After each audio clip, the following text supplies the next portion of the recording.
In this nitty-gritty basics Let's Play live stream, we're going to be playing American Mah Jongg at Mahjong Time.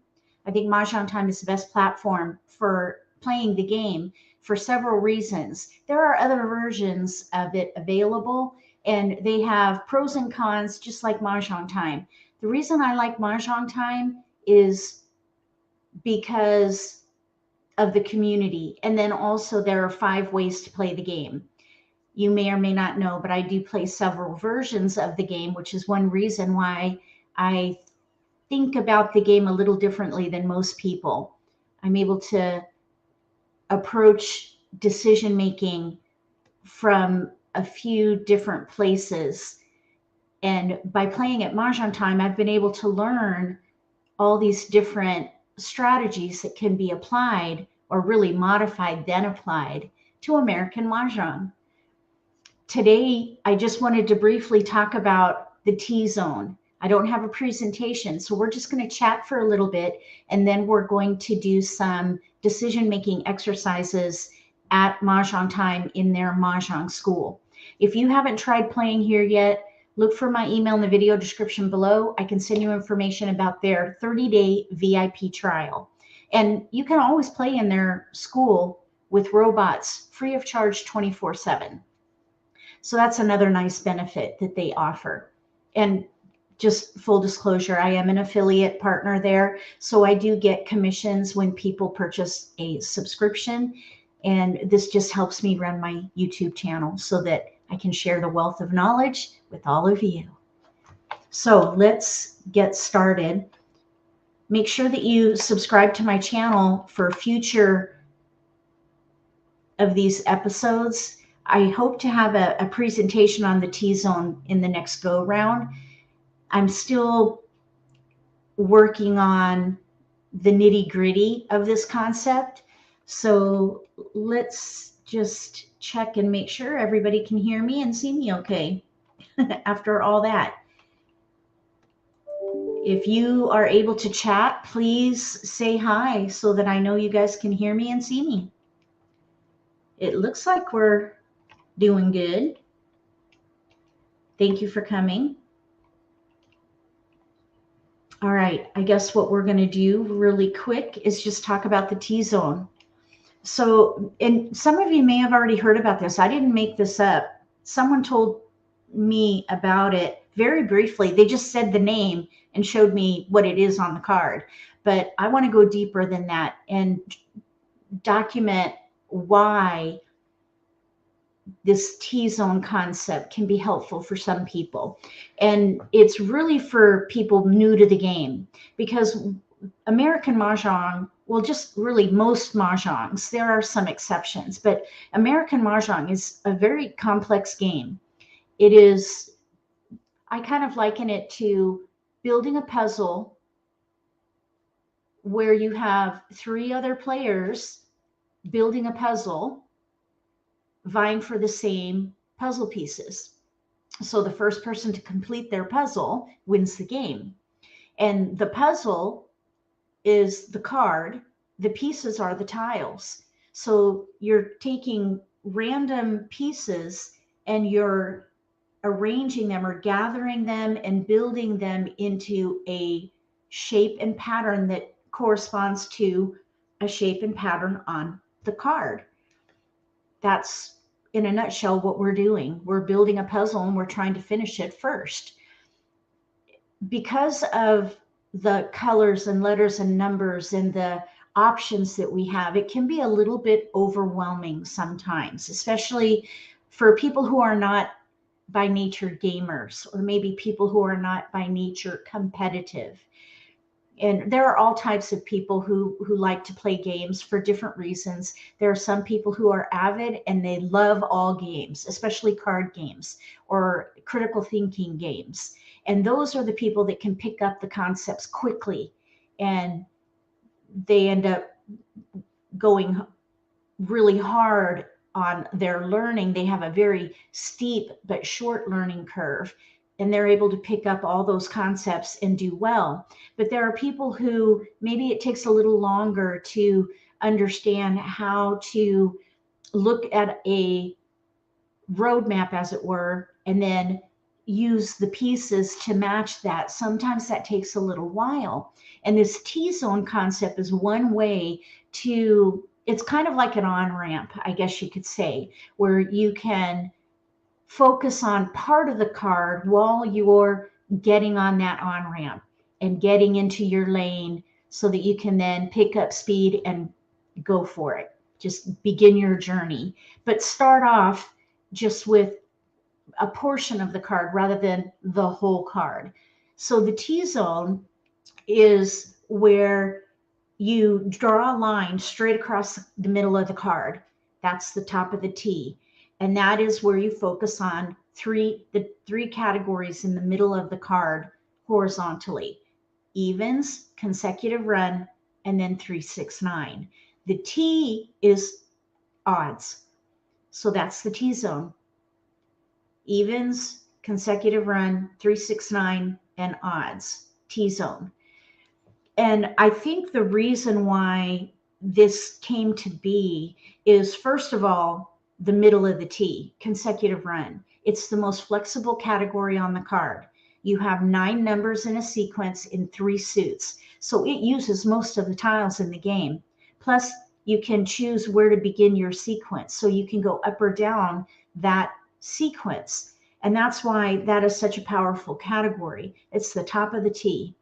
Then the left side of the T, 2, 4, 6, 8, uses 4 numbers as opposed to 9 with consecutive run, albeit the max number of tiles that you, or numbers in a range, are 5 in that category. You have 9 tiles to choose from that you can have some flexibility with.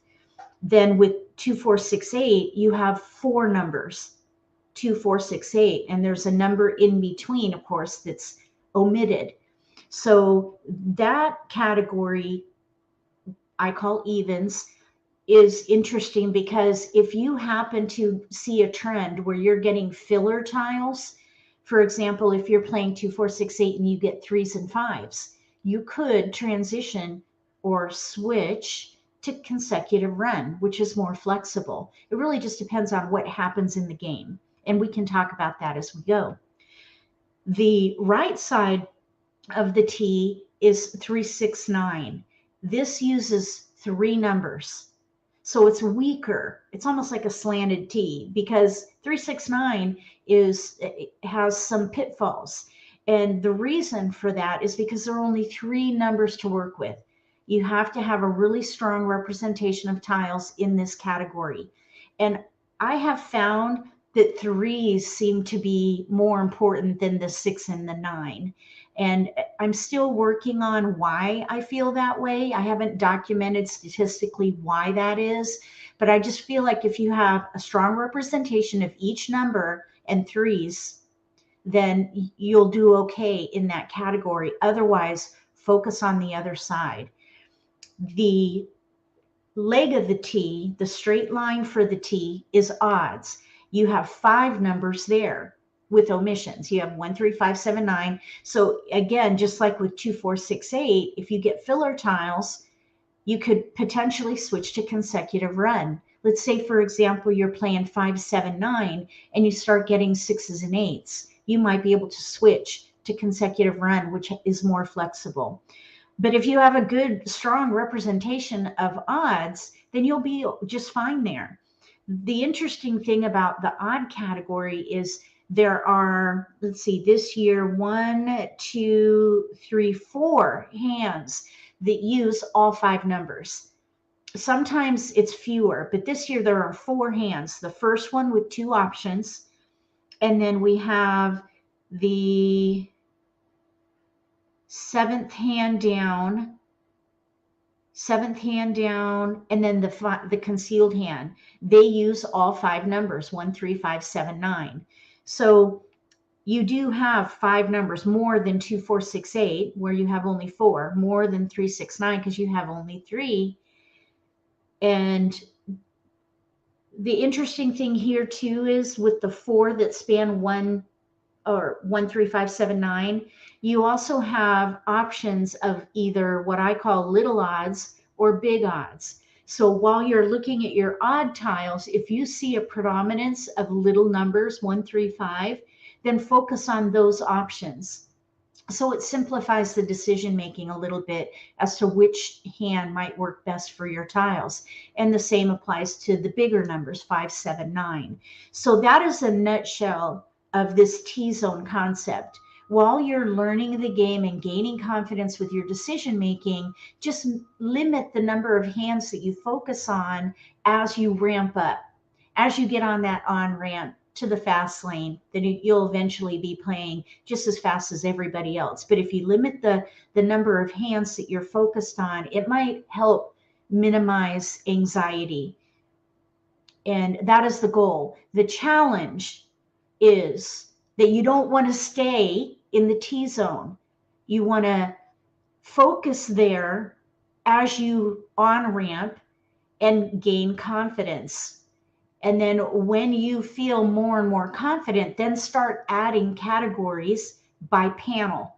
So for example, let's say that you've got the T-zone, that you're feeling confident with those hands and how to maneuver between categories depending on the trend in your hand as the game progresses. Then add the year category, top of the left panel. After that, add like numbers and so on. And then add the categories by panel. And eventually you'll be playing throughout the card. If you have any questions about this concept, please write it in the comment section below or send me an email. I'd be more than happy to talk through it. With that being said, we're going to do some decision-making practice at Mahjong Time's Mahjong School with robots. We're going to do an exercise that I call random pulls, where we practice identifying the strength of the hand, and we're going to focus on the T-zone. And then we're going to do that several times. And then we're also going to do some Charleston modeling, where we add in passing with robots to work on decision making through the Charleston based on the strength of the hand and the trend that we see as we go through the passes. And here we go. I'm just going to share my screen so you can see Mahjong Time.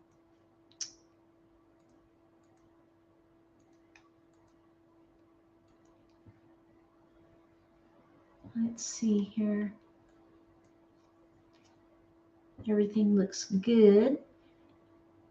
Okay.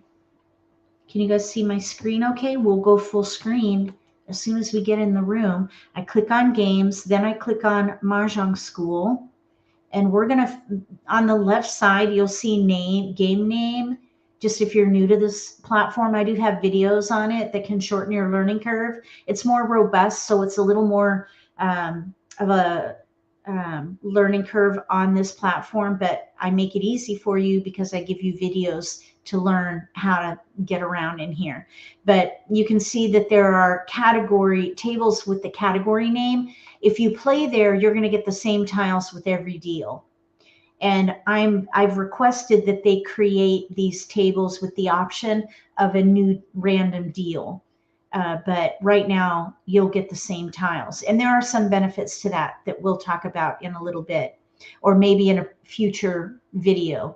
There's another exercise that I do called chain reaction, where you use the same tiles and you focus on two different strengths in a hand with the same tiles, and even through the Charleston. So it's an interesting way to test your instincts.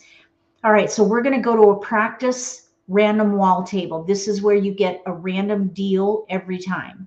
So the tiles are going to be different every time. You just look for an empty seat. You see these people here, 3 gold bodies, and then you have a gray one. That means it's an empty seat. So we're going to click join, and we're going to get started.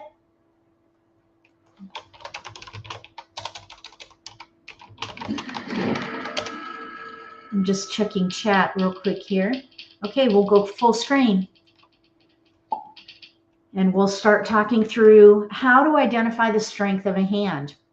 With American Mah Jongg, it is a game of multiples. 91% of the hands on the card require pairs, pungs, and kongs. And then quints, there are 3 quints. So not too many there, but they do exist if you get jokers. And we do have some, by the way. But 91% of the hands on the card require multiples, singles, pairs, they're fewer. So most of them are big multiples. I believe it's 84% have pungs and kongs and then quints. So if you target those first, then you're going to be ahead of the game because eventually you're going to need them. So if you target them and let that be your starting point, to me, that simplifies the decision making. Here we have a flower, 3, 4, 6, 7, and bams, a pair of 4s. We have a 5 crack, a 3, and we have news. We've got news. That is significant, but we'll talk about that in a minute. In this set of tiles, the strength of the hand is the pair of 4s. That is a multiple, and that's what you target. That's the best place to start for American Mah Jongg, in my opinion. So if we identify that as the strength of the hand right now, the 4 bam pair, we're going to look at the rest of our tiles, and then we're going to gather tiles that support the 4 and pick a category that will use most of our tiles. We could consider 2, 4, 6, 8. We do have a 6, but we have no 2 and we have no 8. Those are gaps. If you see where you have a good number of tiles, but there's a missing one based on what you see on the card, like 2, 4, 6, 8, we have no 2 and we have no 8, those are gaps. So that's off the table at the moment. I wouldn't even consider playing 2, 4, 6, 8. So for the T, we're looking at, with a 4, consecutive runs. So that's our category. We're done looking at the T. We're going to play something consecutive. So we're going to hold the 3 and the 6 and maybe even the 7. There's a gap with the 5 bam for a 1 suit 4 through 7.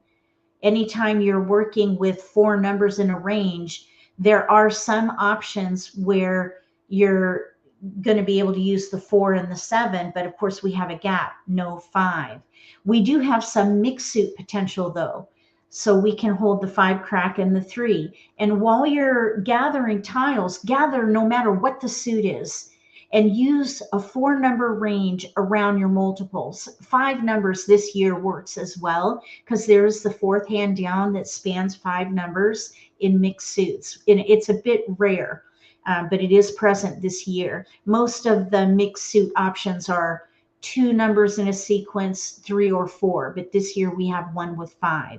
So gather 5 tiles in a sequence around the multiple. So we can do 3, 4, 5, 6, or we can do 4, 5, 6, 7. That's why I'm keeping the 7. That leaves us with the wins, news. I would not pass 3 wins. I think if someone passed me 3 wins, I'd fall out of my chair. That would be very risky to do. Because there are, let me see, what is it, wins? Oh, I don't remember the percentage. I think it's like 29% of the hands on the card use wins. It's low.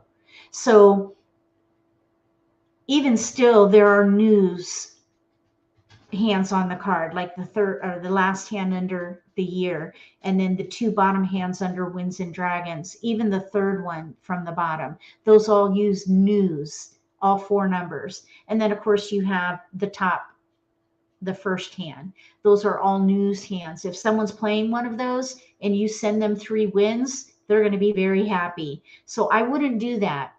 But it is powerful here because all of them are represented. There is one concealed hand that uses the news, but we're focused on the T-zone. So we're going to discount that for today.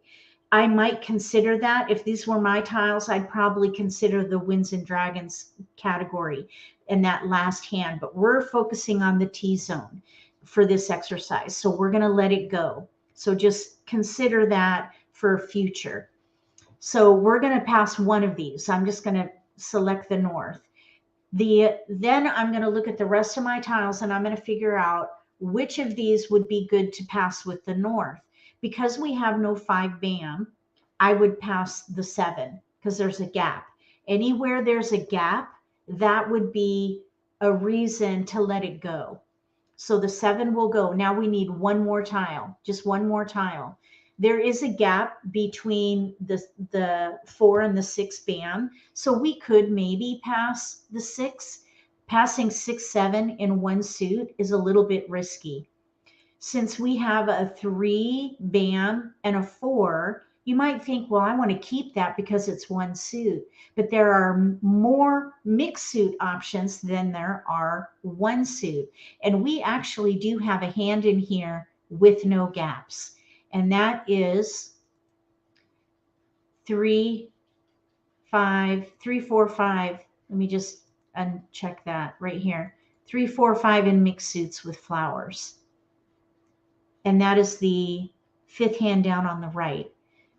We have a hand with no gaps and a multiple. So that's where I would focus. So here I probably would pass the 3 band.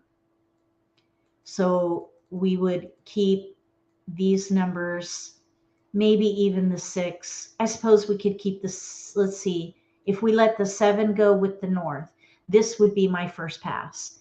So I would be focusing on 3, 4, 5 in mixed suits and see what comes in. If we get a 5 band, we could maybe consider the 1 suit option, and we would let go of 3 band, 7 band, and a north. Strength of the hand would be the 4 band with the consecutive tiles 3, 4, 5, 6, maybe.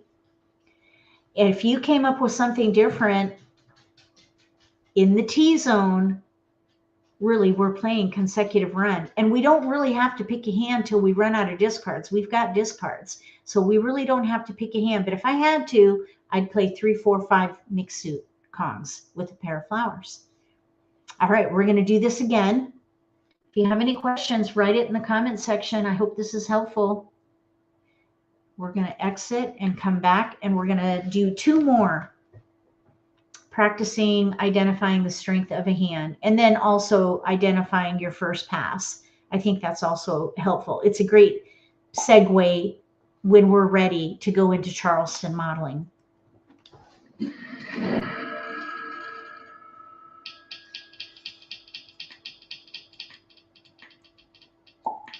We have 2, 3, 7 in BAMs, 2, 7, 8, 9 in cracks, 3, 7 in dots. We have a pair of green dragons and then a pair of souths. So our multiples are 2, 8, green, and the south. So for our T zone, even though we have no 4 or 6, our multiples are with 2 and 8. And there is a 2, 8 with dragons, and it's the second hand from the bottom. We're missing one of the dragons, the white dragon. That would be a gap, but I would still gather tiles that can be used in that category. So we're going to focus on 2, 4, 6, 8.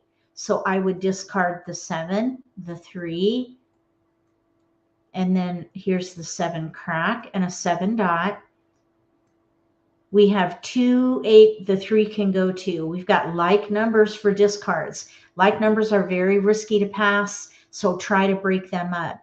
What I would do here, if we're focusing on the T zone, we're going to play 2, 4, 6, 8, building around the 2 and the 8 crack, maybe the dragon, maybe not. We'll see. We really don't have to pick a hand because we've got discards. So we'll perhaps pass, let's say, one of each suit. No, one of each suit and then the wind. So 3, 7, and then a south.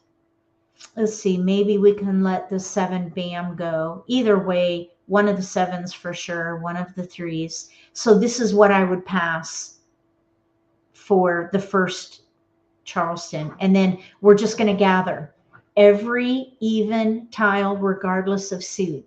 We're going to gather until we run out of discards. When we run out of discards, then we'll look at the hand level to whittle out more discards to keep the Charleston going. Eventually, we'll pick a hand. And I think picking a hand is one of those things that give you this sense of urgency inside. You want to pick a hand, but you really don't have to until you run out of discards, especially during the Charleston. When you run out of discards, meaning you have less than 3 tiles to pass, then you look at the hand level to free up whatever you need to complete your pass, and then you stop the analysis, because your next incoming pass could totally change your choice. So just try not to focus on picking a hand and digging in too early, because it may not even go that way in the end. So all you're having to do is identify 3 tiles to pass. That's the goal. And gather. When you run out of discards, then look at what hands you can play. You're gathering fodder to help you build. Okay, so we're going to do this one more time. Oh, what happened? What happened to my... Let me see here. I'm on YouTube. Are you guys seeing the screen on YouTube? What is going on with my computer here? We're full screen, but I just see me. I don't see... Have you guys been seeing... Okay, I'm going to open this up. Hold on a second. I'm kind of concerned that you haven't been seeing the screen. Let's see, I'm going to open this up to anyone. Or actually, I'm going to open it up to subscribers. Okay, we need to chat for a minute until I can make sure that you guys are seeing the screen. Why is this not connected?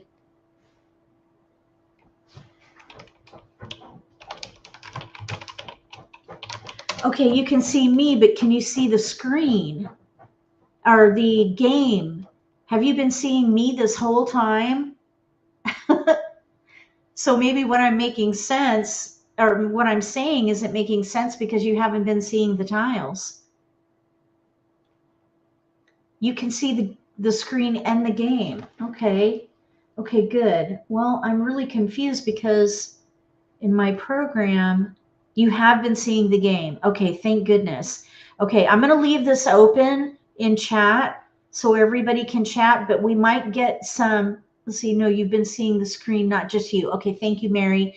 All right, so I'm going to leave this open. Hopefully we will not get trolls. Usually I have this set for members only chat because we've been getting nasty trolls in an open chat, but I'm going to leave it open so we can communicate. And I'm not sure why, but let's see. Okay, I'm going to close YouTube because for some reason my YouTube on my laptop or on my computer wasn't showing right. So bear with me. I'm gonna open my iPad because maybe something's going on. Okay, all right, here we go. I hope you guys are finding this helpful. We're going to join another Mahjong school. We're going to do a random pull again. And the random pull is where you just grab, let me go this way. Okay, so random pulls, if you haven't heard about this exercise before, and if you have a set of tiles at home, this is a great exercise for practicing identifying the strength in a hand. You're going to look for multiples, first of all, in your dealt hand. You target the multiple because eventually you're going to need them. So if you start there, then you're going to be ahead of the game. So target the multiple, gather tiles that support the multiple, and play a category that uses most of your tiles. Today, we're focused on the T-zone. Evens, odds, 3, 6, 9, and consecutive run. That's the T. So you're going to gather tiles when you run out of discards. Then you're going to either whittle down your category choices or whittle down your hand choices to free up more discards. That's the bottom line of working with the strength of your hand. If you don't have multiples, build around the predominant pattern. That's going to be where you use most of your tiles for one of the categories. When a multiple forms, reassess and target the multiple.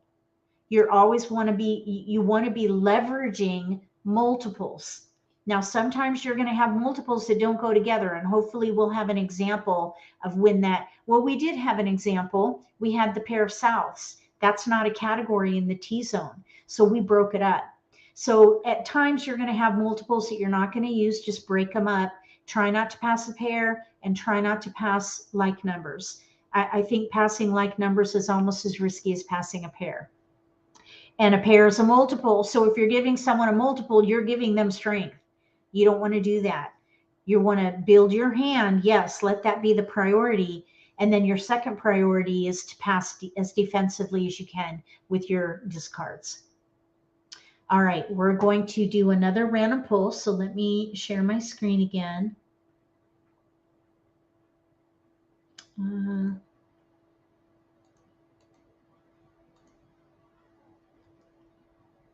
Okay, here we go. Okay. Good morning, Diane. Hi, everyone. Thank you so much for being here. Here we go. We are going back to Mahjong school, and we're going to find a random wall right here. Okay, so we're going to do another one more, and then we're going to start doing the Charleston. Okay, we'll go full screen.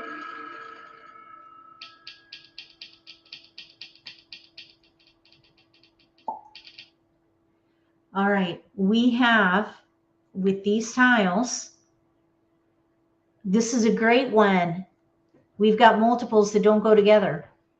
We have a flower, 1, 3, 7, 8 in cracks, pair 3, pair 8. We have 3, 4, 6, 7 in dots. And then we have a green dragon, a red dragon, and an east. So we have 3s and 8s. The only way to use those together is to play a pair hand, the consecutive pair hand, 7 consecutive numbers. But that is outside the T zone. We're focused on the T zone today. So we're not going to play that. We're going to break one of these up. Not sure yet which, but we'll talk about it. So we could play maybe 2, 4, 6, 8, but we have no 2. That's a gap.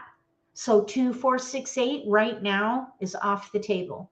So if we are not focused on 2, 4, 6, 8, then we would break up the 8s because we have no 2. So let's look at 1, 3, 5, 7, 9. We have a 1, a 3, but no 5. We have no 5. So I would take that off the table. Let's look at 3, 6, 9. We have 3s and a 6, but we have no 9. That's a gap. So we're going to take that off. We're at consecutive run now. We have 3 and 4. So that's where we start. Consecutive run, 3 and 4. So we're going to hold 3, 3, and 4. When you play consecutive run, hold 5 tiles in a range around the multiple, no matter what suit it is. We could do 1, 2, 3, 4. So I'll keep the 1. We could do 3, 4, 5, 6. I'll hold the 6. We could even maybe do 3, 4, 5, 6, 7. There's one hand, the fourth one down, that might use a 7. So let's just hold the 7s. And that leaves us with 5 discards. We could pass the 8, the green, and an east. And there's our pass. We've got the strength of the hand being consecutive run, 5 numbers in a range around the multiple, which is the 3 crack. And we're not picking a hand. I would not pick a hand with these tiles right now. And incidentally, with the dragons in consecutive run this year, they correspond. So these dragons, the only one we might be able to use would be this red dragon because it corresponds with the 3 crack, which is the strength of our hand right now. So I would pass east 8 green. What do you guys think about that? Is this making sense? Does anybody have any questions about the T zone and about identifying the strength in a dealt hand?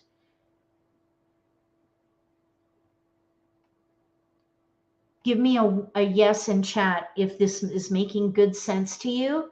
And if not, write your questions in caps.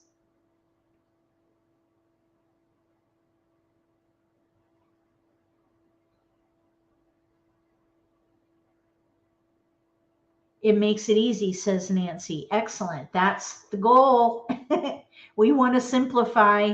We're trying to simplify so that you can gain confidence quickly. That's the goal, to gain confidence quickly.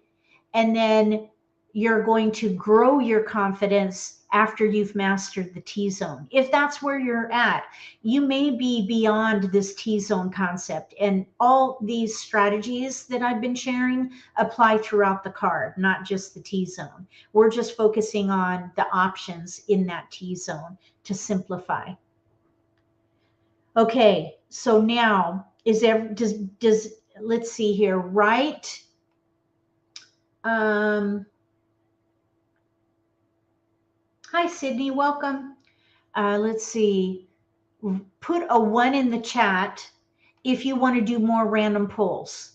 Put a 2 in the chat if you want to move on and go into Charleston modeling, where we add that layer of decision making. Because we're still going to do random pulls because we get a dealt hand. So we're going to still be able to practice identifying the strength of the hand, but we're going to add Charleston modeling. Why not 7-8 dragon? 7-8 dragon, if we were to do that, we could, let's say, keep the 7-8 for maybe that red dragon. Then we would need to let go of one other tile. So let's say maybe the 7 dot. You could do that, and that would be fine. So Nancy, this would be fine if you would want to do that. Okay, so we have 1 1 and 2 2s. So that means we're going to move on to the Charleston. Since Nancy brought up keeping the 8 crack for the 7 crack and the red dragon, let's go ahead and keep it, and we'll let the 7 dot go instead. So we're going to go ahead and move on to Charleston modeling. Just so you know, I'm going to circle back to me so you can see me talk about Charleston modeling. Charleston modeling is when you get 13 or 14 random tiles, if you have a set of tiles at home, or you can go into Mahjong school like we're doing here, and we're going to do the Charleston modeling, just where we focus on decision making with passing. At home, what you want to do is turn all your tiles upside down, mix them up, deal yourself 13 or 14 random tiles, and then you're going to look through about 30 or 40 tiles in the open space there and pull out all the jokers. Just push them to the side, and then all those tiles that you made sure there were where there's no jokers, mix them up, and then create a mock Charleston. And this is where you grab 3 tiles, 6 in 6 rows. So you have right across left, left across right. So you have 6 rows of 3. Those are going to be your Charleston passes that come in from your opponents. This is a mock Charleston. So it's not exactly how it would look in a real game with your opponents, but it is a great simulator. And that's what you want to do if you want to practice decision making with the Charleston. They're just random tiles. And sometimes you get pretty crazy incoming passes. So I think it's pretty lifelike. I've gotten a pair of flowers before. I've gotten 3 wins before. I've gotten a pair of dragons. I've gotten like numbers. I've gotten all one category, all one suit. Everybody has their own idea of what is important for passing during the Charleston. Some people don't care at all what is being passed. They just want to build their hand, and they don't care what they're giving someone else. I'm a defensive player, so I teach defense. It's a little more difficult on the onset, but it creates good critical thinking habits. It drills it in early. So I think it's wise to think defensively, because this is a game where you want to win. You don't want to give strength to your opponents. You want to build your hand and mitigate risk as much as you can. So that's why I teach that way. All right, so here we go. I'm going to go back to the Charleston, but I just want to share one more quick thing. When you get to the end of the Charleston, there's a guideline where you can sort of give yourself a grade, I guess you can say. Not like A, B, C, D, but it's similar. When you get to the end of the Charleston, if you have 4 discards and you know what category you've chosen, you've got all those other tiles that can be used in the category. Maybe you haven't picked a hand, that's okay. Maybe you have picked a hand. Regardless of what level you're at, category level or hand level, you want to look at your number of discards after the Charleston. If you have 4 discards, then I would say that you had a really great round of decision making, and you could be a contender for the game with only 4 discards, even though you still have to gather and build your hand. If you have more than 4 discards, you're going to have to work hard to continue building and developing your hand. And you might be an underdog for that game. But it's still, you can still win if you've got good decision making while you're picking and discarding one tile at a time. If you have less than 4 discards, you are a front runner for that game. And hopefully we'll be able to talk about that as we go while we're making these decisions, and we're going to look at the results and sort of compare them one to the other. So let's get going. I'll go full screen now and we'll pass. So we're focused on 3s and 8s, and one of them is going to go away because we can't use both. So here we go.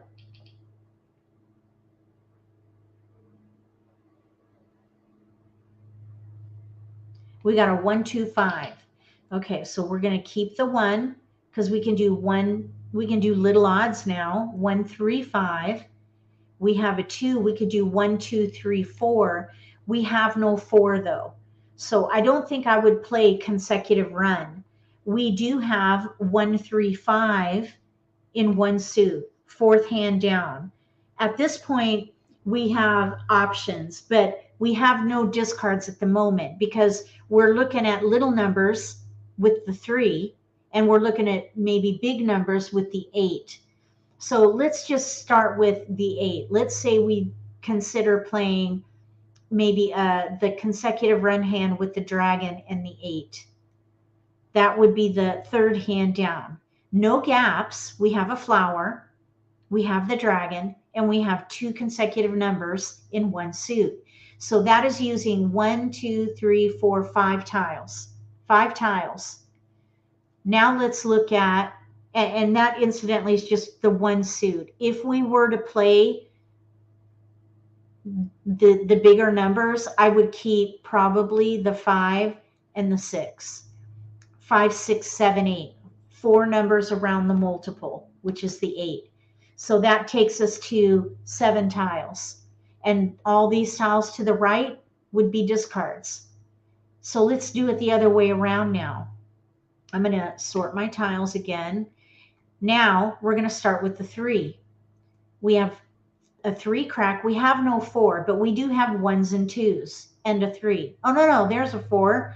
So here's 1, 2, 1, 4, 3, and even a 5.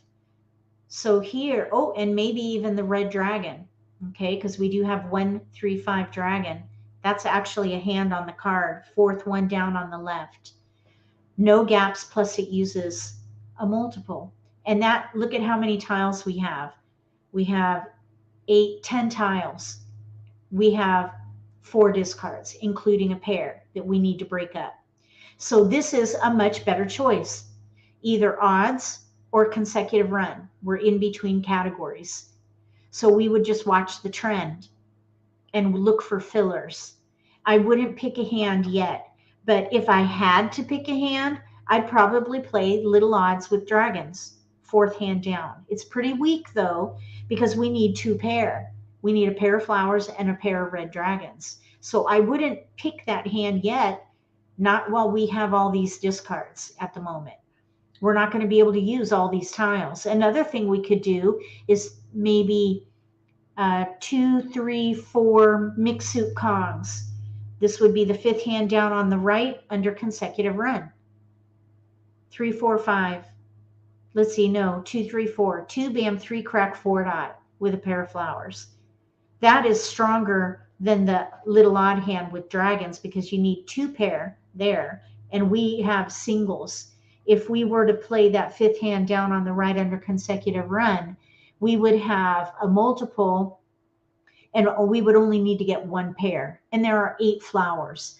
Whereas with dragons, there are only 4. So the chances of us picking up a pair, whether we get it during the Charleston or while we're picking and discarding, we'll probably end up with at least another flower to help us with that pair. So I still wouldn't pick a hand, but those would be the 2 that I would be considering at the moment. So what we're going to pass here is 6, 7, 8. Now I want to talk really quick about defense in passing, because this is part of the game with the Charleston. And to learn good critical thinking skills and build good habits, you want to mitigate the risk in your passes as best you can. Your priority is gathering for your own hand first. That's the top priority. The second priority is to pass as defensively as possible with your remaining tiles. There is risk in every pass, period. No question about it. Someone could maybe keep one of your tiles. You just want to mitigate the risk as best you can. I'm going to go back to our pass because this is going to be risky, but that's okay. It'll be okay. We have 6, 7, 8 in 2 suits, 6 dot, 7 crack, 8 crack. This is going to be risky, but we want to prioritize our own hand first and then do the best we can with what's left over. We could maybe let something else go in here. So for example, maybe we keep the 7 for a future pass, or maybe what we do is keep the 6 and then let something else here go. Let's see. I would keep 1, 3, 5 dragon. I would keep 2, 2, 3, 4, 2 bam, 3 crack, 4 dot. I probably would keep the 3. So maybe this 1 bam can go. If we want to make this better, mitigate the risk, we could probably let the 1 bam go, because we can still play 2 bam, 3 crack, 4 dot mixed suit Kongs. We could still play 1, 3, 5 dragon. That's 2 options using the 3 crack pair. So we could pass 1 bam, 7, 8. 7, 8 together, that's pretty risky. I'm thinking this might be better. That's going to leave us with 7, 8 in 1 suit for our next pass, and that's okay. I think 1, 6, 8 would be a fine pass for the first one. Maybe we'll get a discard in this next pass and we can make that 7, 8 in 1 suit better, but let's just see. So we're going to continue, and it looks like we have no turtles joining us, so we'll keep it open chat. Okay, look what we got now. We have a 2, a 1, and a 4. So if you look from the flower to the left, we have all 1 through 5. We have 2 discards. This is when you go down to the hand level. We've been playing category level for a while. We've been focused on either odds or consecutive run. Now, though, we need another tile to pass. So we need to go to the hand level and whittle out either one of the categories so that we can identify another discard to pass, or we need to pick a hand. So I'm thinking, because we have no 4 crack, I wouldn't play, for example, 1, 2 bam, 3, 4 crack, second hand down on the right. So I'm thinking the 1 is probably the best candidate to go. But let's just briefly look, because really we have a 3 crack pair, a 2 bam pair. So this 4 bam, that also is maybe an outlier, or it's isolated because we have no 3 dot or 3 bam. So I probably would let maybe the 4 bam or the 1 bam go, either one. And actually that might even be a better pass or maybe even like this. 1 bam 4 7.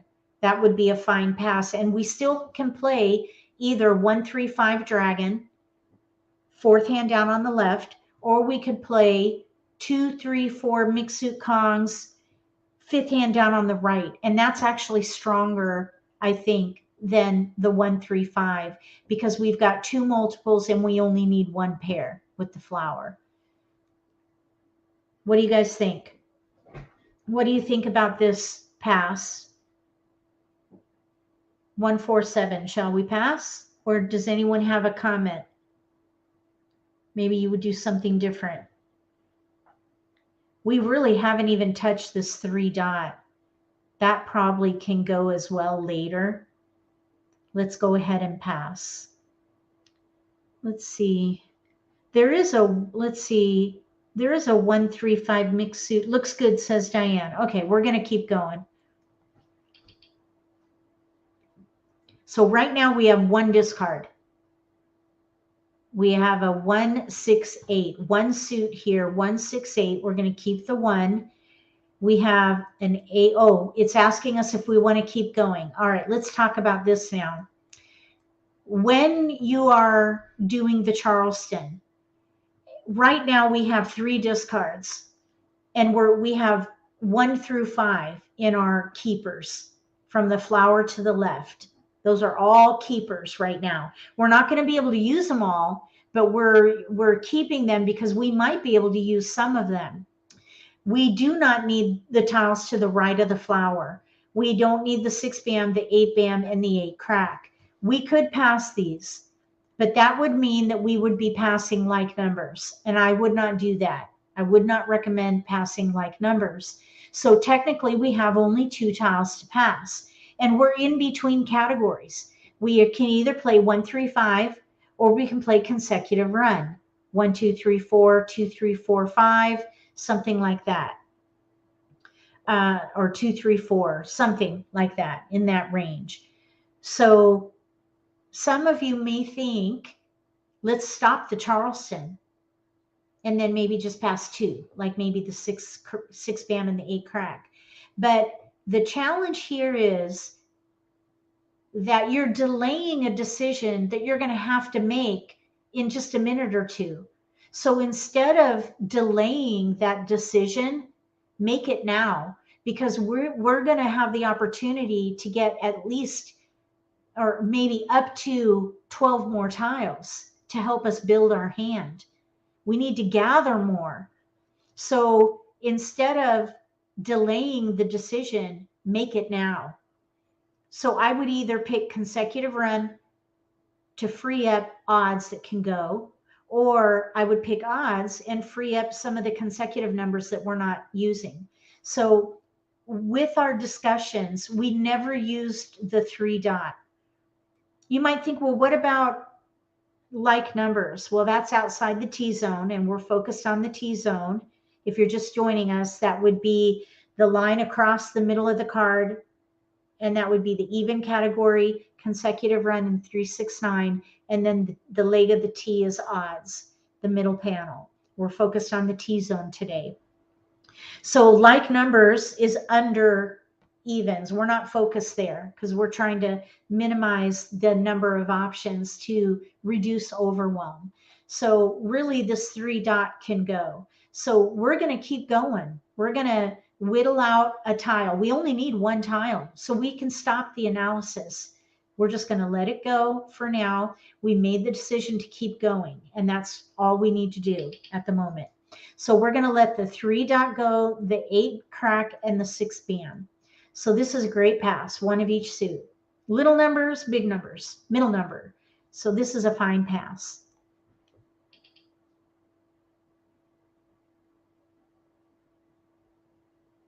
Now we have a new multiple. Oh, and a bigger multiple. We've got a pung of 3 cracks now. And here's a 1 bam. We have 2 tiles to pass, an 8 and a 9. So while you're looking at, okay, what am I going to pass now? And you're going to think, oh, I need to pick a hand. But you really don't need to pick a hand. What we need to do is identify 1 tile that we can let go of. Just one tile. So we can still play 1-3-5 dragon. 1-3-5 dragon, fourth hand down, uses a pair of threes. So you might think, well, let's, excuse me, let's, excuse me, let's get rid of the 3 crack because we only need a pair. And you could do that. That would be fine to do because we could still play 2 bam, 3 crack, 4 dot, Kongs, fifth hand down on the right, but we'd be letting go of a 3 that we could maybe use there. You might think, well, what about the pair of 1 bams? We could do 1, 2, 3, 4, second hand down on the right. We have a pair of 1 bams, a pair of 2 bams. We have a pung of 3 cracks right there. You think, well, let's do 1, 2, 3, 4, but we have no 4. We have no 4 crack.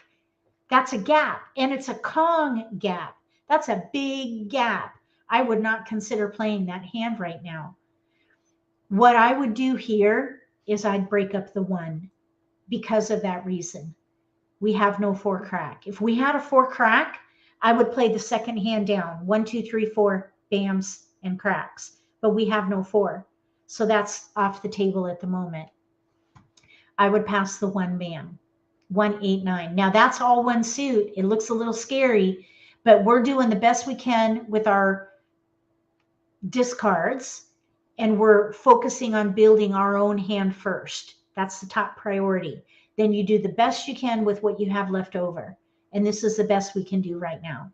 So we're going to pass. We're looking at 1-3-5 dragon or 1 or 2-3-4 in mixed suits. We keep getting the 1. Here's the 4. Let's just kind of tuck them in again. We have 1 discard. I would pass on exactly that 1 again and the 4 because there's a gap between the 2 bam and the 4 bam. So this 4 bam is isolated. All right, we're going to pass.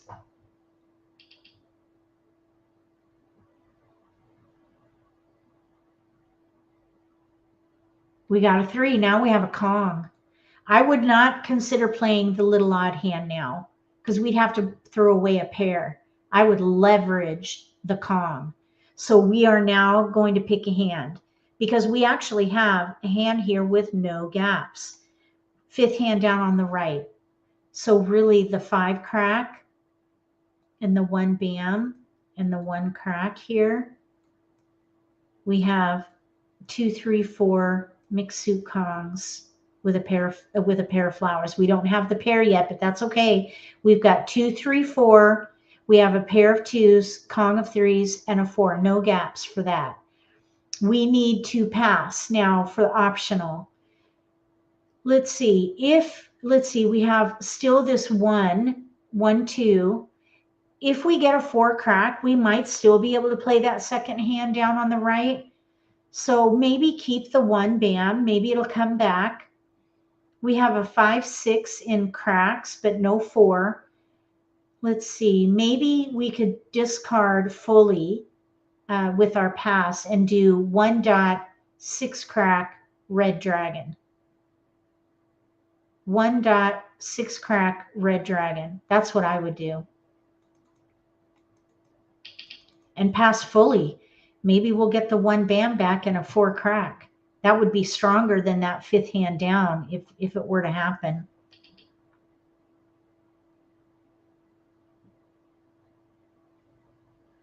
Nope, no keepers. But we have a hand with no gaps using 2 multiples. We've got the 2 bam and the 3 crack. We have 5 discards. And an option. So technically we have 6 discards. We would be an underdog here, but we have a hand with no gaps and 2 multiples. So we have a strong potential, even though we may be an underdog. We would have to draw well here. There is some 3, 6, 9 in here now. So I would maybe consider keeping the 9 and the 6 as an option. So now you can say, we have 3 discards and options. We could either play 3, 6, 9, or we could maybe play consecutive run. So that maybe gives us a little silver lining, and just focus on discarding these tiles to the right of the flower until we gather, and then maybe we'll let go of the 6-9. But if 3-6-9 comes in, then we kind of look at our options over there. Okay, keep the 1 dot. Oh, okay, yeah, that's good, Ruth. Yeah, the 1 dot would have been a better keeper, because you could do 1, 2, 3 instead of 2, 3, 4. Good catch. Good catch, Ruth. Okay, we're going to do this again.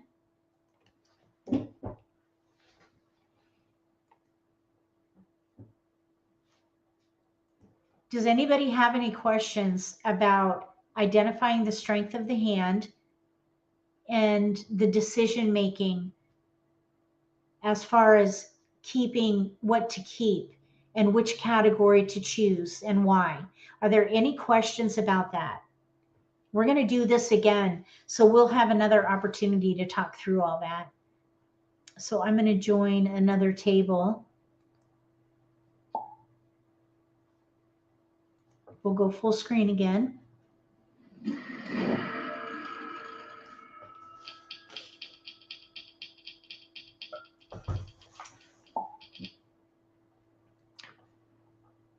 We have a couple of jokers, which is nice. 6 bam, 2, 3, 7, 9 in cracks, 1, 3, 5 in dots, pair 5. Green dragon, white dragon, and a north. Okay, I'm going to open this up to you guys. Are you using the 2023 card? Absolutely, yes. This is the, does everybody have their card? I hope everybody has their card.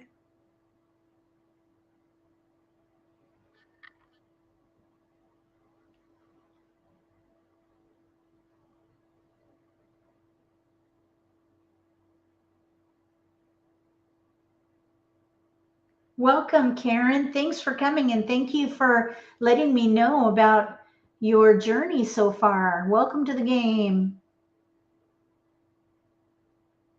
Oh, Sydney hasn't gotten you haven't gotten your card yet? Oh no. I'm sorry. All right, you know what I'll do? Has anybody else not gotten their card?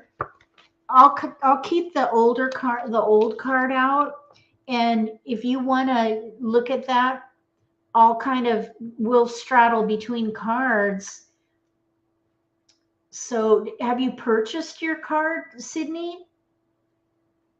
Canceled odds. Okay, we're going to look down in there in a minute here. Okay, we're going to move on. All right, here we go.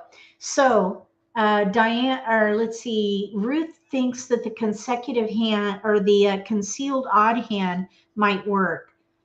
Pair flowers, 1, 3, 5, single pair pung, 5, 7, 9, second suit, single pair pung. Okay, good, Sydney. Pardon me. Hold on one second.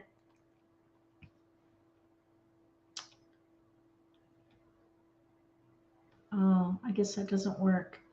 Sydney, send me an email.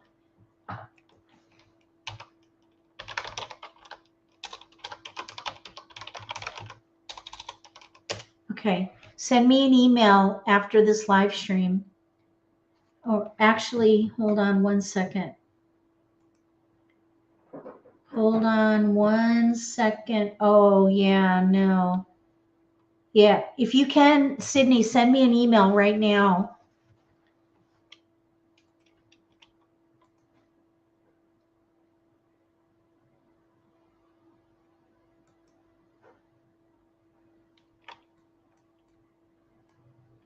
Are you at a computer so you can send me an email? All right, so let's talk about, we'll circle back. Let's see here. Let me know when you sent the email, Sydney. Okay, let's look at our choices. Whatever we do, we're going to build around the 5. We have no 4, so we could maybe do big numbers, 5, 6, 7. Here's 5, 6, 7. We have no 4, so we really wouldn't do 2, 3, 4, 5. but we could do 5, 6, 7, and that's what we would keep. Maybe the 9, but probably not. 5, 6, 7, 8, 9, 5, 6, 7, 8 probably. So for consecutive run, it's very weak, just 4 tiles. Let's look at odds instead, and that is the leg of the T. So we'd keep all the odd tiles, all of them, 1, 3, 5. And there is a matching dragon hand in odds this year, fifth hand down on the left. So we could even keep that white dragon. So this is going to be an odd hand. We only have 4 discards. Look at all these tiles we can keep. There is some potential for the concealed hand, but we have a pair gap. It's very dangerous to focus there. Even though there's some potential there, and it's unlikely that we'll get a flower during the Charleston, even playing with robots, but sometimes it happens. Okay, so let's see what happens with this now. Let me double check my email real quick here. Okay, so we're going to go back to what we pass. Okay, with these tiles, the passing is going to be pretty easy. North, green, let's say the 6 matches the green dragon, so I'd rather pass the 2. 2 crack, green dragon, north. I think that would be a fine pass. Oh shoot, I'm sorry. I'm looking at the 2020. So sorry, Ruth. I was looking at the 2022 card for Sydney. I'm so sorry. Okay, so 1, 3, 5, pung, single pung, 5, 7, 9, pung, single pung. So we have a gap, no 5 crack. We have no 5 cracks. So there's still a gap, but we can use the jokers. So for Sydney, the odd concealed hand, the shape is pung, single pung, 1, 3, 5 in one suit. Second suit, pung, single pung, 5, 7, 9. So the 7 crack is a single. The 3 dot is a single. So we're missing a 5 crack. So thank you for pointing that out, Ruth. You're my hero. Okay, so here we go. We're going to pass.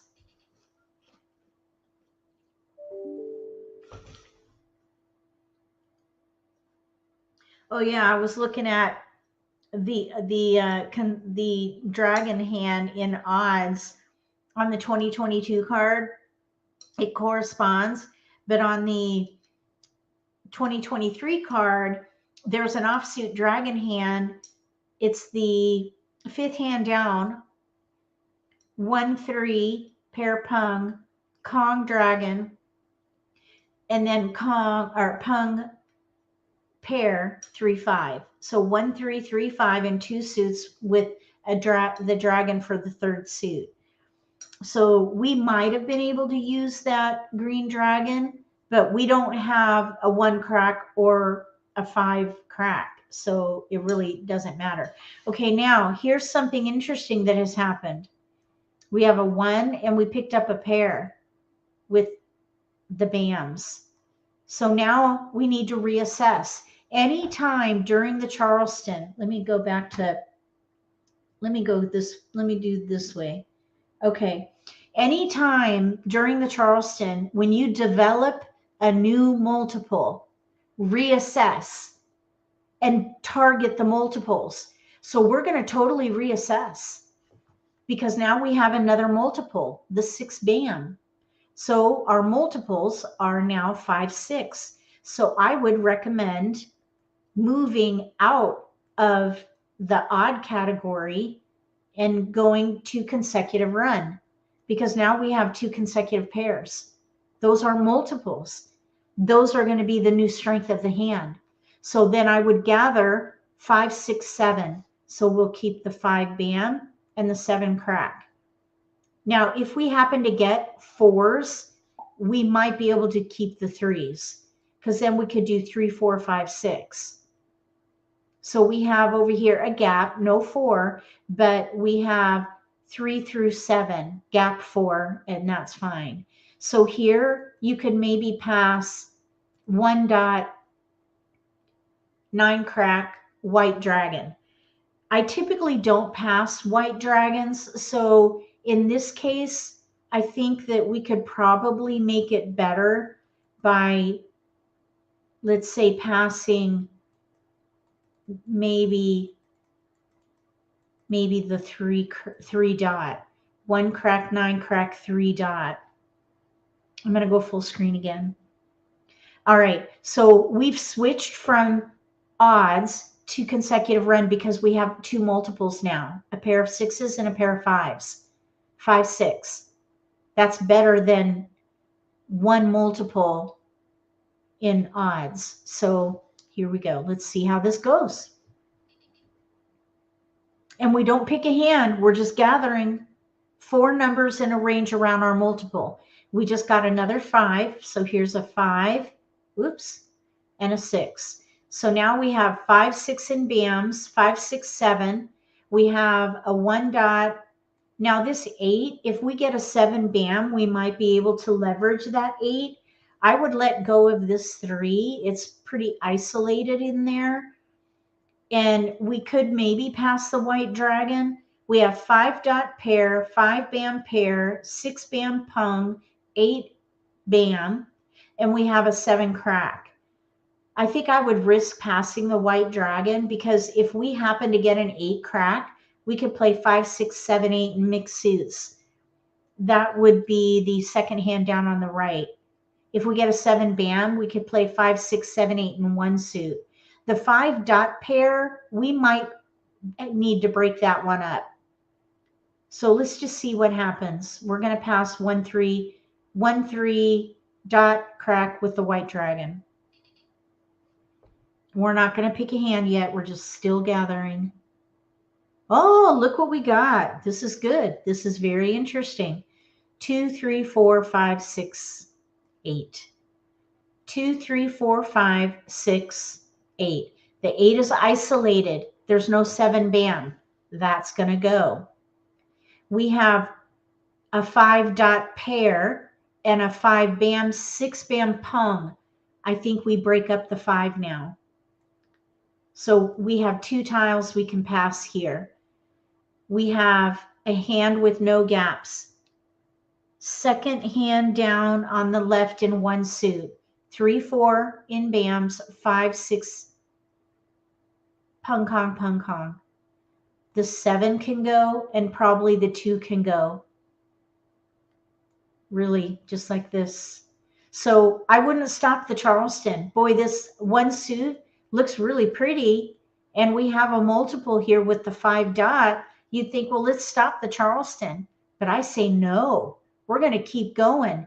We're going to free up discards by drilling down into the hand level and look at hands where we can release some discards to keep going, because we're going to be having the opportunity to gather in 3 more passes, really 4 if you consider the optional cross. So we're going to keep going, and we're going to let go of the isolated tiles and break up this 5. So the 5 can go. Let's see. Now we do have some potential in here for 2, 4, 6, 8 actually. 2 BAM, 4 BAM, 6, 8. But we would have to let go of a pair of 5 BAMs. So I wouldn't do that. I would let that 2 BAM go. So let's let the 2 BAM go with a 7 and a 5. We'll keep the 8 for a minute. If we get a 7, we could play 5, 6, 7, 8. Okay, we got a 1, 2 crack 9 BAM. This 9 BAM, you might think, well, maybe we can keep that. If we get the 7 BAM, we could play the first hand, 5 through 9. And we have tiles we can pass. And I would do this, 1, 2, 5. It's a little bit risky, but as I shared earlier, there's risk in every pass. You just want to mitigate the risk. We have the potential for 3, 4, 5, 6, no gaps.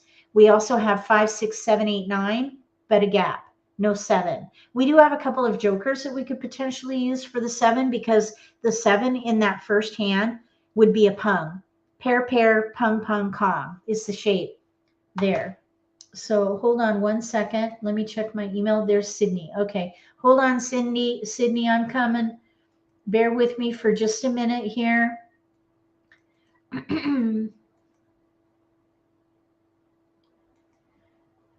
What do you guys think about the decision making? Is it helping? Is this helping you?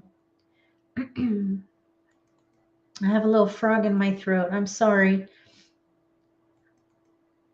think I might have caught a cold.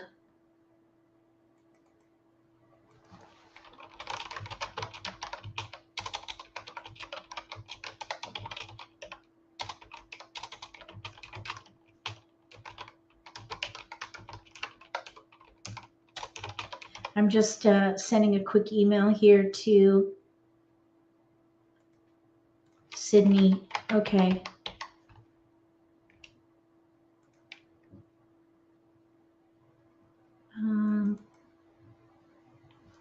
Okay.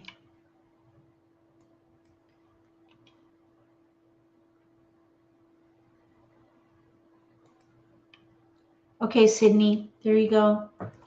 There's the email. Okay, here we go. All right, so we're going to keep going. We're not picking a hand yet. We're still gathering. No keepers. And sometimes it's a relief when you get no keepers. We're just going to pass. Let them go. Pay it forward.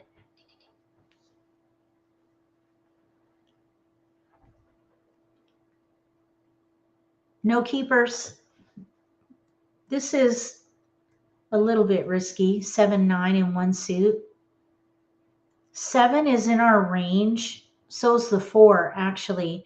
But we have options here in one suit with no gaps, at least one option. So I would pass fully and just pass all 3 of these. Let's see if we can get a 7 bam or maybe a 3-4. You're welcome, Sydney. You're welcome, Nancy. Okay, we got the 2 bam back.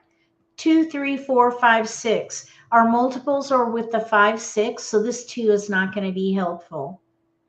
So we have 3 discards, and we have a hand with no gaps, 3, 4, 5, 6. We also have an option. If we get a 7 bam, we might be able to play that first hand. So I would say the results here are excellent. 3 discards, and we have a category with no gaps. 3, 4, 5, 6 probably. So technically, I would say if we had to pick a hand, we would have 5 discards, but we have a hand with no gaps. I would still say that we're a contender for this game because we have jokers and we have 2 multiples and 1 is a pung. So I would say we would be a contender for this game regardless of how we go, whether we play the second hand down on the right or the first hand on the right. I'd say we would be a contender because we have options. Okay, so should we do this again and just go to a new Charleston modeling? Or do you want to play this through and see how the hand develops? Put a 1 in the chat if you want to do another Charleston modeling, or if you want to take it forward and go into the game. So 1 to do Charleston modeling, 2 to go forward in the game for discarding, picking and discarding. And we'll go with the majority vote. So vote in chat. 1 if you want to do another Charleston modeling, and 2 if you want to keep going. 2, Ellen says keep going.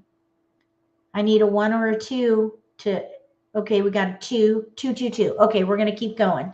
All right, we are the dealer. So I'm going to just start by discarding, might as well discard the 1. And we're gathering. We are not picking a hand yet because we've got discards. The only time we need to make that decision is if a 5 bam or a 3 bam go down. And that would be for the second hand on the right. Okay, so 7 crack. We don't want that. We're focused on bams, so we're going to pass. We're looking at the first hand on the right or the second hand. Okay, here's a 1 bam. Now we have 1, 2, 3, 4, 5. So now that's a little interesting, but we would have to break up a pung. I probably would not keep the 1-2, but we have a 7 here, 7 crack. We don't need that. We can let it go.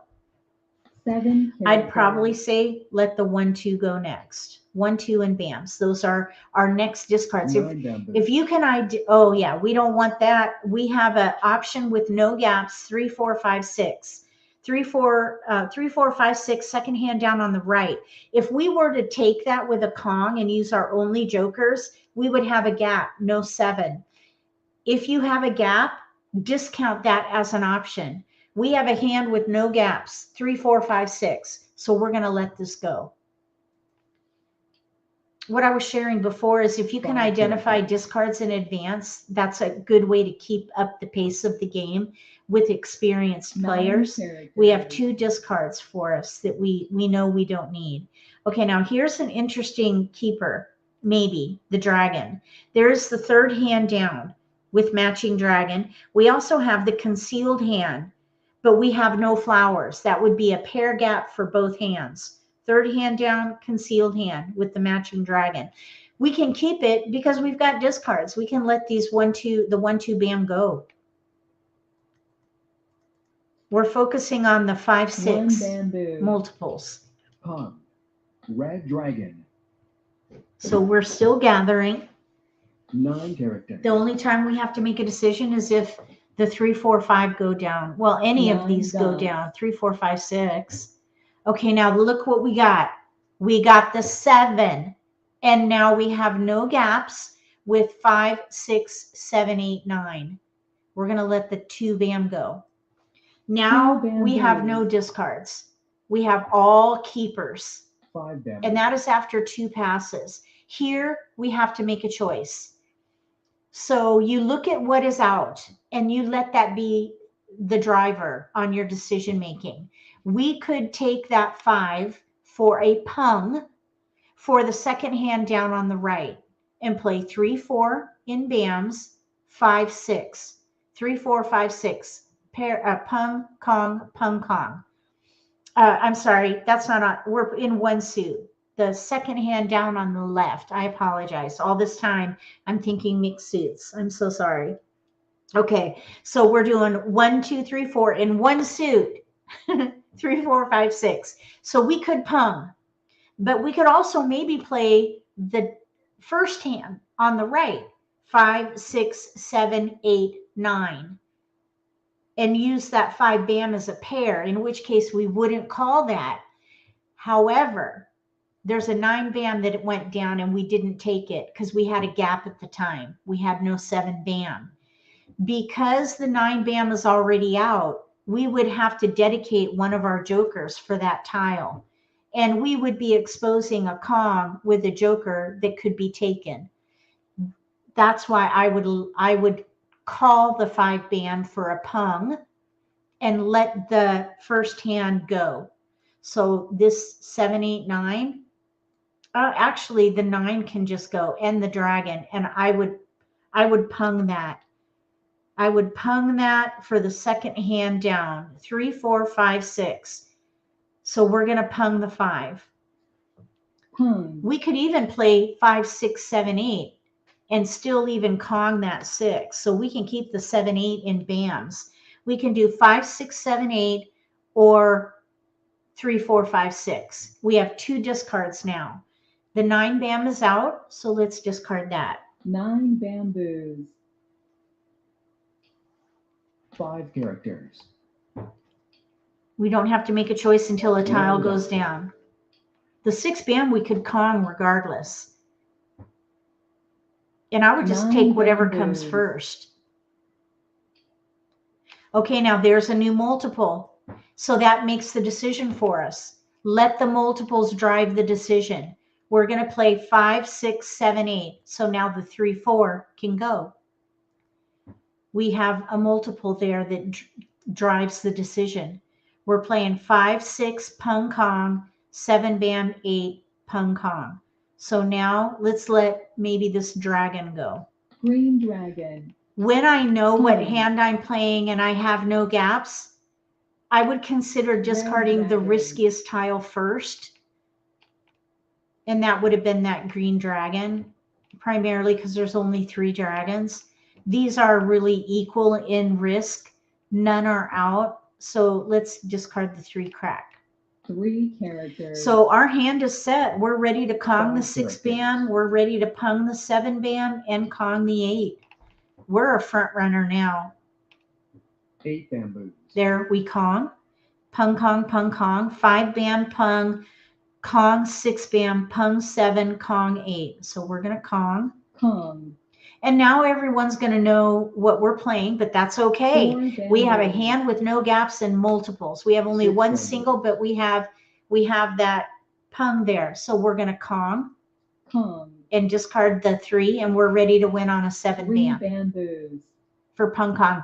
And yes, everybody knows what we need, but we can use 3 any number bamboos. of jokers. And look at where we're at in the game. We're 3 still in the bamboos. begin game. The chances of us either drawing a joker or the 7 are high. And our 1 opponents are bamboo. probably even thinking, well, surely they can't be ready already, but we are. We're going to discard the 2. 2 bamboos. Maybe we'll draw our 8 bam. That would be fun. 8 characters. So we're looking for a 7 bam to win. 7 dots. And yes, everybody knows what we're playing, but that's okay. 1 dot. We're letting it all hang out. And we're playing to West win. wind. So I would discard whatever we get, even if it's risky. If I'm ready to win, I play to South win. wind. I'll discard. Now, if you are 8 playing with someone who has a quit exposed, I would maybe 4 switch dots. to defense. But in this Huh. case, I would play to South win wind. and discard everything that we get. If we don't, obviously, if it's not our winning 7 tile. bamboos. There it is. So Mahjong. Mahjong. Now, would somebody really have done that in a live game? Maybe, because they might think, well, surely they're not ready yet. We were ready pretty early. So we got in a winner. This would be second hand down on the left in 1 suit. 1 suit. Okay, so we're going to exit and we'll do it again. Hopefully we'll have time for one more here. So we'll go back to Mahjong school and we'll join a random wall, yeah, it is called random wall against robots.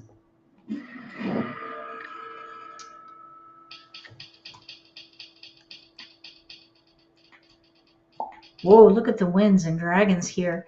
Okay, we have 7, 8 in bams, 2, 6, 7, 8 in dots with a pair of 7s.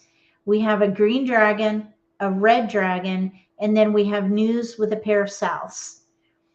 So we're looking at the T-zone today. We're focusing there.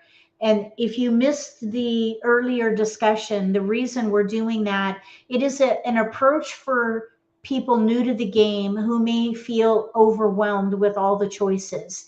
If you focus on the T-zone, you minimize the number of choices and it minimizes the anxiety. And that's the purpose of the concept. So you draw a line across the middle of the card horizontally, and you focus on evens, consecutive run, and 3, 6, 9, and then the leg of the T is odds. That's the T zone.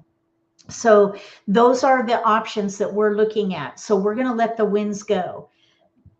Excuse me. If we were not playing the T zone and we were playing throughout the card, I would consider keeping the wins and maybe playing the concealed wind hand.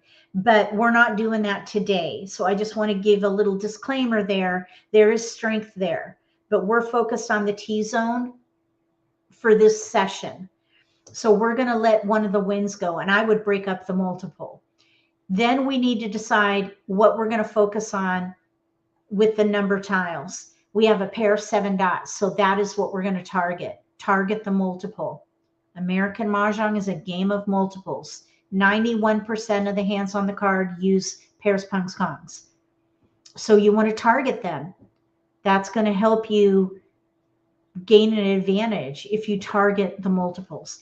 The 2 dot is isolated, so I would let that go. We're going to gather consecutive tiles, 6, 7, 8. around the multiple. So we're going to look at consecutive run options. We need one more tile to pass. This year in consecutive run, the dragons correspond. So we can let one of these dragons go. And that would be the first pass. So we are gathering 6, 7, 8, 9, 5, 6, 7, 8, 4, 5, 6, 7. We'll see what we get here. Here's a 9 and a 6. So those would be keepers around the 7. 6, 7, 8, 9 then is what we're focused on. And we have tiles we can pass. Let's maybe do 1 red north. And we're gathering 4 or 5 numbers around our multiple. So we could do 5, 6, 7, 8. We could even do 4, 5, 6, 7. Here's a 5 and an 8. And we have a new multiple, the 8 bam. This 5 is in our range, so we can keep it. We've got tiles we can pass. We have to now make a choice of whittling into our keepers or passing 2 wins. Passing 2 wins is a little bit risky because of news on the card. There are 1, 2, 3, 4, 5, 5 hands with news. And some have big multiples, some have little news, singles, pairs. So it's a bit risky to pass 2 wins. I would put it under, like if you were to do a risky down to benign, the riskiest thing to do is to pass a pair. Then you would, the next risky after that would be passing, let's say, like numbers. And then after that would be passing 2 wins or 2 dragons, for example. So you want to try not to do that. Here, I probably would not do that. And I would let something go. And I would look at the hand level to whittle something out. So if you look at the second hand down, we could do using the multiples, because we've got 2 multiples here, the 7, 8 in dots and bams, 7, 8. So we could do something in mixed suits. We could do 6, 7, 8, 9. Let me use a win to kind of separate it here. So we could do 6, 7, 8, 9 mixed suits, second hand down on the right. We could also do 5, 6, 7, 8. 5, 6, 7, 8 pung kong. Pung kong, same hand in one suit. We'd have to break up a pair of 7s though. Or we could maybe do 6, 7, 8, 9. So really in both of these situations, we didn't use the 8 dot. So I would let that go.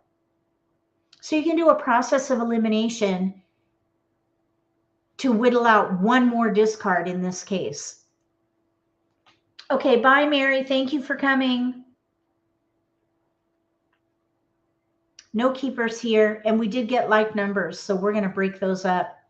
We're going to definitely keep going. We've got 5 discards. So let's pass 1, 2, west. Oh, no, let's pass the south. We just gave west. We just gave our opponent over there. We're in second left. We just gave them a east. Either way, they're still going to get wins, but that's okay. There's risk in every pass.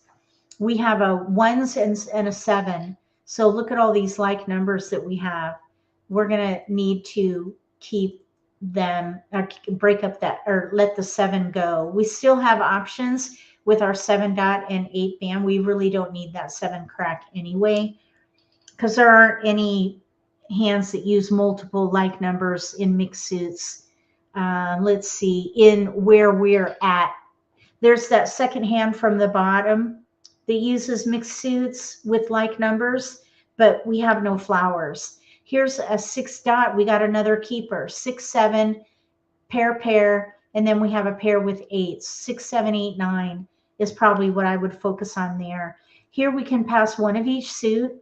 This is a little bit risky, 1, 2, 3, even though it's in mixed suits. Since we have 6, 7, 8, 9, where we're using 3 multiples, I would probably make this better by letting the 5, 6, 7 go in bams.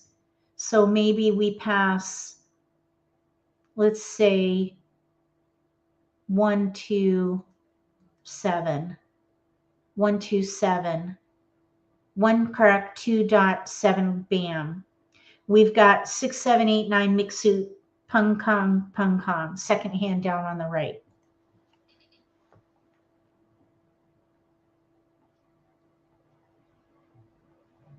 Okay, Mary, thank you.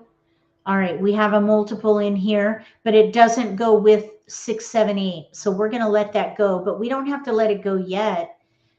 Let's pass, let's say 1. Oh yeah, we want to do 3. We've got 5 discards plus a pair we don't need. And that goes into another strategy that is a bit advanced that we're not going to talk about right now. When you're ready, join us on Monday nights for more advanced strategies. Okay, so now we have here a red dragon 1 and 2, and we're ready to start the game. So we have a hand with no gaps, 6, 7, 8, 9, Pung Kong, second hand down on the right. We've got a lot of discards, but we're going to still gather and build around the multiples because that's where the strength is.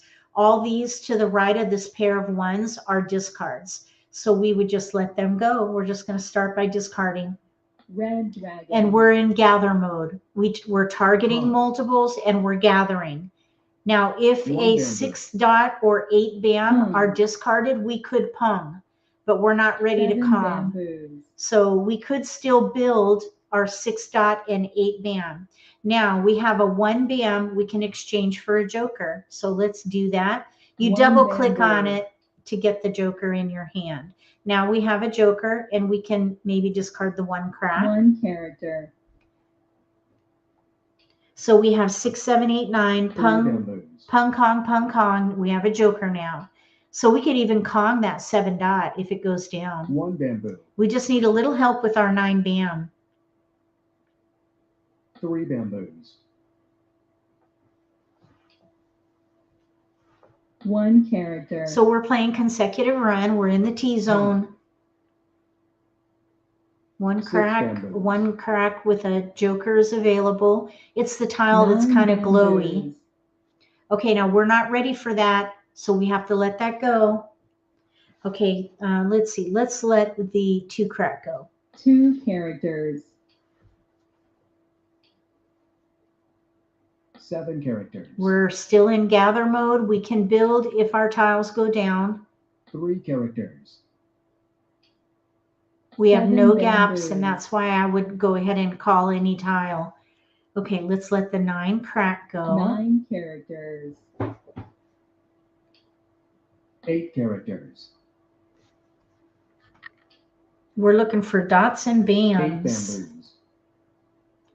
Okay, that's where we can pung. And I would, because we have a hand with no gaps. Even though we have a lot of discards, it's 4 okay. characters. 9 characters. 6 bamboos. We need 6 dot, 6, 7, Pung Kong. We need we're going to need 1 a good bamboo. pick for our 9 bam because 1 is out. Oh, let's let that dragon go. Green dragon. So we're playing Pung Kong, Pung Kong. 2 pungs of dragons. So they might be playing east. Okay, that is a Kong for us. So let's go ahead and Kong. Even though we're weak with our 9, we can use any number of jokers here. 2 So we have bamboos. 2 dragon pungs out. The only thing they could be playing is the 3rd hand down under winds and dragons. North and south or east and west with 2 pungs of dragons. Oh yeah, we don't want that. Maybe someone will take it. No. 5 So we can characters. maybe let those 1 dots go at this point. A 2 bam is out too, so we can let that 2 go. bamboos. 8 dots. Now we can pung our 6 dot. We just need to build on 5 characters. our 9 bam. Hopefully we'll draw maybe some 7 joker bamboos. exchange potential here. There are 3 jokers up for grabs. 3 bam is out already. 1 dot is 3 out. bamboos. The 5 bam is our riskiest discard because it's not out yet. 7 characters. We're still in the middle game, so we don't have to worry too much about defensive 5 discarding. bamboos. Oh, there goes the first 5 bam. Okay, so now we can discard that and not 2 worry dots. about it. 5 crack. None of those are out yet. Let's let that 5 bam 5 go. bamboos.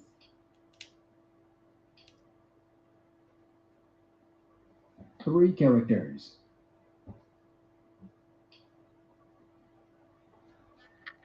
3 dots. Oh, okay. Nancy just said 369 has 2 pungs of dragons. 6 369. Oh yeah, you're right. Good catch.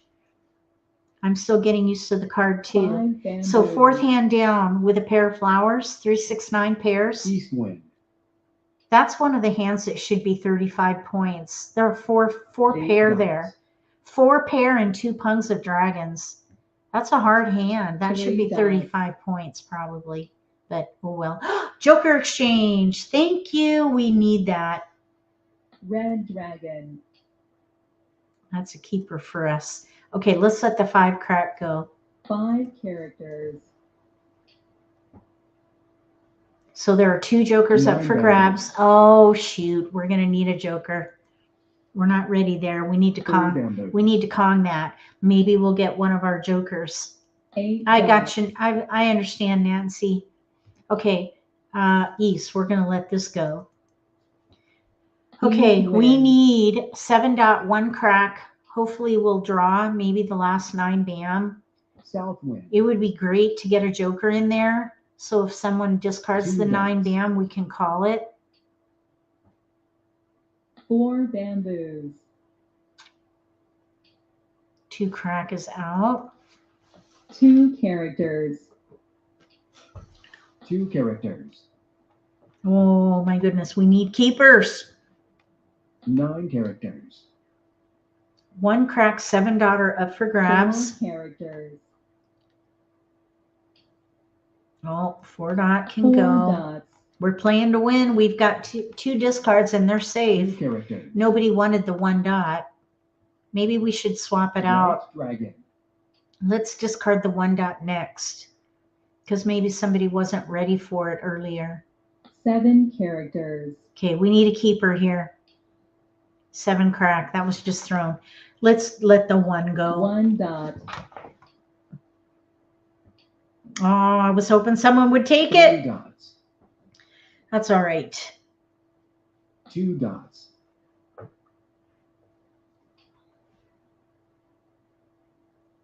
9 dots. All right, we need a keeper. Keeper. We got a keeper. 1 dot. Okay, we just need 1 good pick and we'll be ready to win.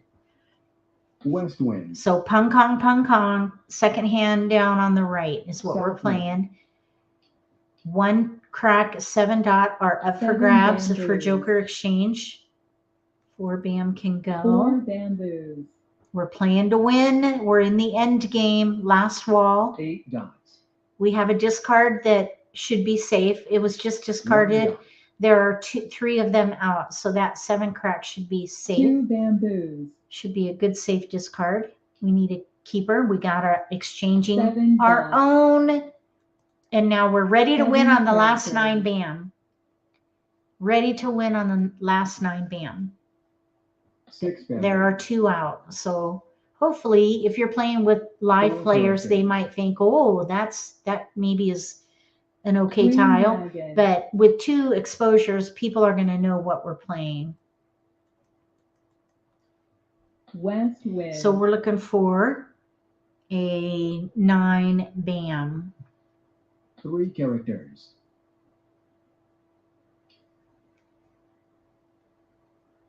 1 character. Oh, they got a joker exchange. West wind. So does 2-0. Oh, nice catch, Rebecca. 5 Yeah, there are double pungs of dragons over there too. Oh, we're going to throw that 3 dot. 3 dots. There's only 1 white dragon out too. Kong.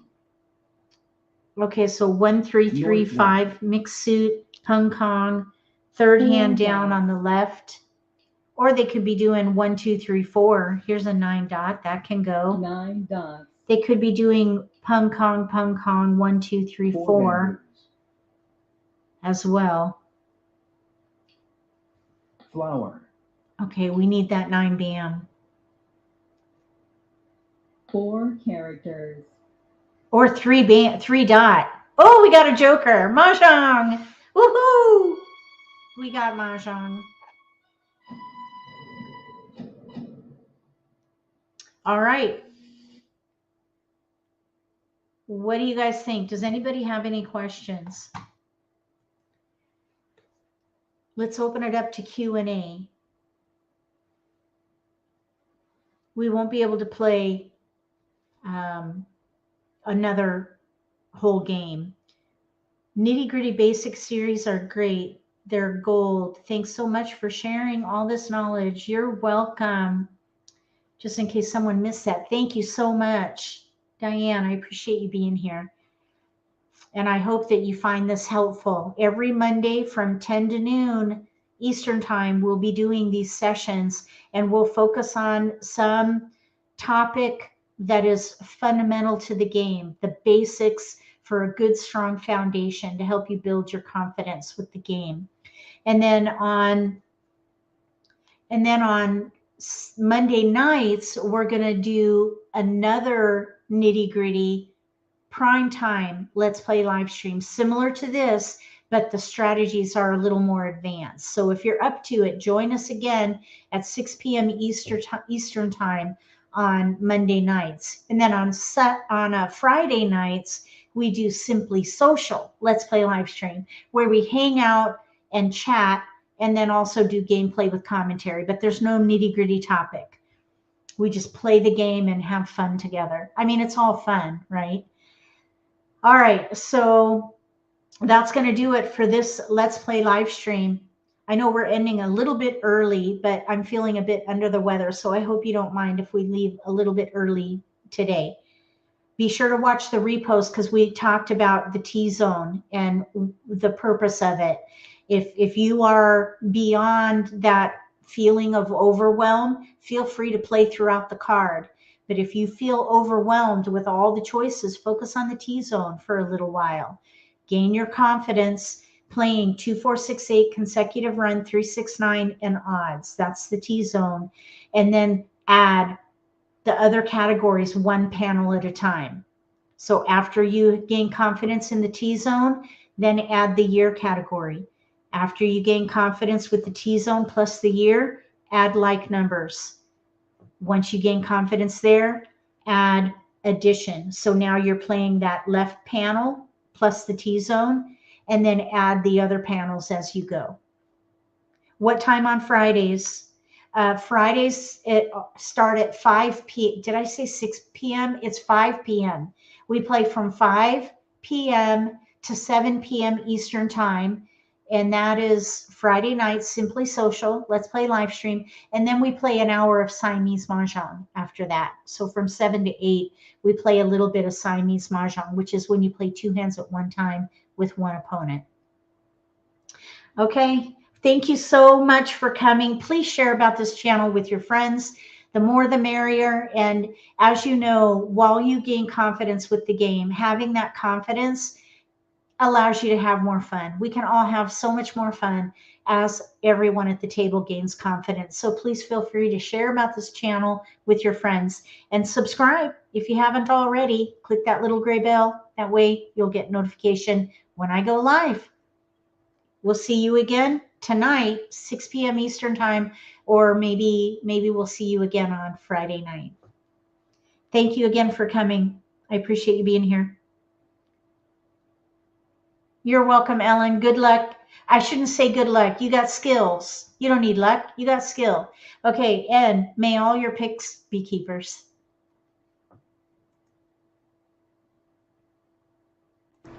Thanks for coming to this Let's Play live stream. And if you're watching the repost, thanks for watching my videos. Mods, thanks for monitoring the chat. Please share about the MAHJLIFE YouTube channel with your friends. If you like this video, give me a thumbs up. If you haven't subscribed to my channel, consider subscribing.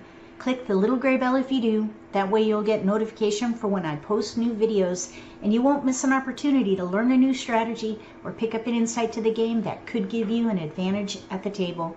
Between now and the next video, may all your picks be keepers.